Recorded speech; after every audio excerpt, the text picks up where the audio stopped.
Estler. I'm a dentist out in Katy at Kellywood Dental.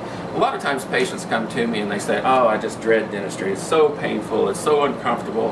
And for a lot of patients, it is. The thing they fear the most is dentistry, so they overlook or avoid the treatment on a tooth that's hurting. But yet dentistry doesn't have to be painful.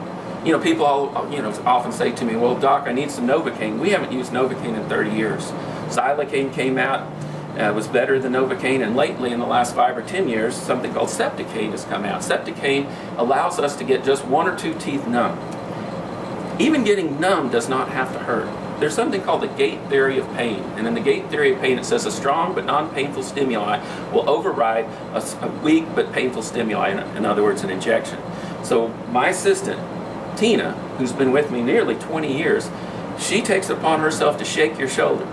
And not only that, she sings to you. She'll sing all kinds of songs like Shake Your Booty, whole lot of shaking going on, any song with shaking in it. And what she does is, especially with the teenagers, is when she's singing and dancing and shaking you, they're like looking at her like, what are you doing? And what she's just done is taken your mind off what I was doing.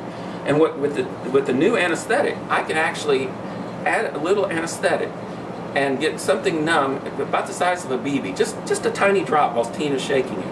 And you didn't even feel it. And pretty soon you have an area of numbness about as big as a BB. And so I go back, Tina shakes you again, and I add a little bit more. Now that numbness is as big as a garden pea. And then same thing again. Pretty soon the numbness is as big as a ping pong ball, which is all we need. Because it used to be you'd have to be numb down your face, your lip, your tongue, and it was not comfortable getting there. It couldn't be just added a little at a time. Now with Septicaine it can be.